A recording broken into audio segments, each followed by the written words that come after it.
Of course, we've all experienced this. You know how it is, you get really excited to start your new save. You start slowly going through your roster to figure out which players to sell off. You make careful decisions about what to do with the offers that you receive. And then, as soon as you push continue, you discover that you made somebody upset. Aha, yes, welcome to Football Manager's morale hell. This is an awful feature of this game, and it really drives you nuts, especially in a long-term save.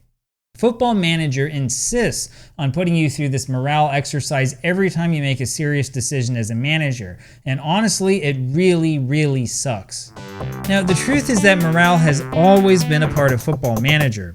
Even in the first Championship Manager game, player morale is an attribute and player performance will change based on how good the morale is. While morale is a thing in the old games, however, those games don't make a point of shoving the morale problems down your throat all the time. And so it's actually possible to spend hours playing the older versions of the game without even noticing the morale system. So it feels like morale is more important in recent versions of Football Manager, and this is largely because the game these days shoves that morale right up in your face, right? You see, the problem with morale in Football Manager is not that there is a morale system, it's that the game will make you feel like the morale of your team is like the most important thing in the world. Believe it or not, it's actually pretty common at the beginning of a save to see your morale tank like this, especially if you've been selling the old players that really suck. The more you sell old and influential players, the higher the risk is that your players will get frustrated with you. Now, if you completely ignore morale and things start going bad, the board will actually get upset at you for doing so. Actually, this is one of the reasons why you should be careful before you go on holiday for a long time. If things get really bad, you might be sacked. But does morale really matter all that much? I mean, if you actually go to press conferences, you might say the wrong thing, you might screw things up and your players are mad. But so what if your players are upset, right? Do they really play worse if morale is bad? Well, the answer to those questions might surprise you. As usual, the best place to look for answers to these questions is FM Arena.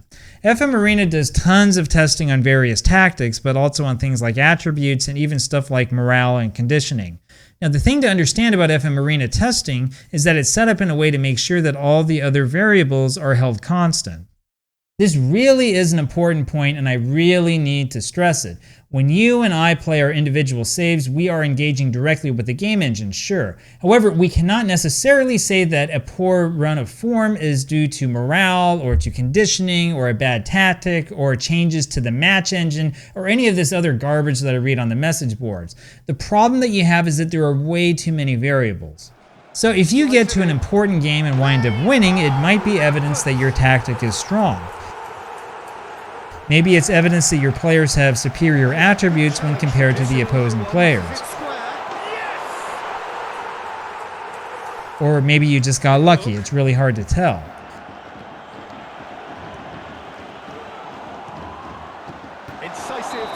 Similarly, if your team plays really poorly, it might be because of poor morale.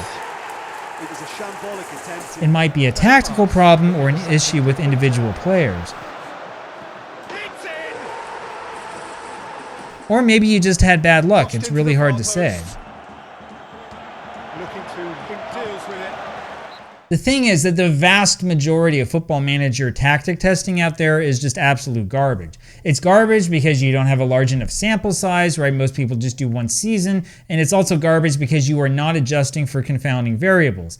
This is the reason I trust the FM Arena testing. It is the only testing system that I've seen that systematically holds everything else constant, and it's the kind of testing that shows us whether morale really matters or not. Anyway, back when FM23 was still relevant, the FM Arena team applied this sort of testing to both condition and morale to see just what kind of difference these settings made. Now, in this testing league, the teams are set up so that one team does not have an advantage over the other. This means that the average team should get about 50% of the possible points over the long term. Holding everything else equal, having perfect morale and perfect conditioning actually did not make a significant difference. We're talking about 53 points out of 114 possible in an average season after 2,880 total games played. In other words, perfect conditioning won't really make a huge difference. I know that they get a little bit under 50% of the total points in this test, but the truth is that in comparison with other FM Arena tests, these are actually very average results. The funny thing here is that poor morale and poor conditioning also really don't matter that much. Drop the morale to an average score of 15 or a rating of very good for every player, and you will see the points gained go down to an average of 51. That's not a significant drop. Drop that morale down to 10 points on average, or okay, and the total points won goes to 47 on average. Again, this is after a significant sample size of games. And drop the morale down to 5 points for every player, which is quite poor, and which means that the dressing room has basically turned against you, and you still get 47 points on average. Now, I'm going to tell you something quite shocking. So the difference here between 53 points in an average season and 47 points in an average season in this type of testing environment is just simply not significant. Or in other words, while morale does have an impact on your results, it's negligible. If you want to win matches, you need to focus your efforts on something other than improving morale. In fact, the whole morale system is basically a distraction once you really get down to it. To put this into perspective, let me show you what the best tactics in FM23 look like after this testing. Holding everything else equal, this Bombite Tweak 424 tactic gets you 57 points. That's a little bit better than having perfect morale and conditioning, as we just saw. Actually, all of the top Hall of Fame tactics topped out at 57 points, including this Cookie Monster tactic that I remember using in my own saves. The same goes for this Paradox tactic. Tactic testing is fun, but the truth is that tactics do not make as much of a difference as you think. In fact, the thing that really separates success from failure in Football Manager over the long term is attributes. It's the attributes that your players have. And the reason you need to focus your efforts on training and on player development, not on just getting the right tactic, is because attributes are the thing that matter. Once again, in FM23, the FM Arena team had a baseline of 53 points with the default attributes on, and this is why I said that perfect morale didn't really make much of a difference since 53 points per season was the baseline. When the team held everything else equal but dropped only acceleration by 4 points for every player, the average points per season went all the way down to 33. And if pace was dropped by 4 points per player, the average points went down to 28. That's sure relegation territory. Unfortunately, the team only tested for a decrease in attributes for FM23. However, the team did similar tests for FM24 where it looked at an increase in these attributes, and this is where we see how significant attributes really are to the game engine. Increasing pace from 8 points per player to 20 points per player resulted in an average improvement of 64 points over the course of a season. That is extremely significant. The same is true for a similar increase in acceleration. Meanwhile, increasing morale from 10 points to 20 resulted in an improvement of only 2 points per season, which is so small that it might as well be 0. Or in other words, morale doesn't really mean anything, and I'm very, very serious about this. The board will not fire you because there's a bad atmosphere in the dressing room. I should know I'm an expert at selling my most popular players and playing a bunch of kids that nobody's ever heard of. Morale is a distraction in Football Manager, and you really should not focus on it so much. You should be focusing on attribute development. And you should know this even if you're not trying to cheat and look under the hood at how the game works. The big secret is that morale will actually improve on its own if you do nothing.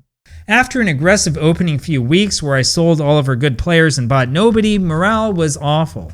It didn't help that our odds of winning the league were 1,000 to 1 thanks to my brilliant business decisions. We also managed to achieve 0 victories in our first 6 matches, which is kind of impressive when you think about it. And so you would naturally think that in this situation morale would just sink lower and lower, right? Well, it turns out that it didn't. In fact, morale actually improved for me on its own. Once the first transfer window was over, I decided to holiday all the way to December 1st just to see what would happen. Our standing in the league actually improved, though we were still in the relegation zone. And as you can see, player morale improved significantly on its own without me needing to do anything. Now, morale was not perfect, and I didn't have much support, mostly because there were festering issues that I did not address because I was on holiday. By the end of the season, though, the morale problems largely went away, and we managed to avoid relegation in the end, all despite me doing basically nothing as manager. So what I'm saying here is that you don't really need to pay all that much attention to the morale issues that you run into in your save. You absolutely will encounter them. The game is set up so that you will always have morale problems. But if you choose to do as little as possible, if you do the absolute bare minimum that the game allows you to do, you will find that the majority of those problems will just go away on their own. Morale will improve naturally as you win matches, and so the best thing for you to do is to focus on winning matches and improving your players' attributes, not on making really stupid player promises and praising their training or doing any of these other waste of time things they've thrown in the game. And so if there's one thing I could say to all the Reddit posters who complain about Football Manager's morale system, it's that you guys really should just ignore it.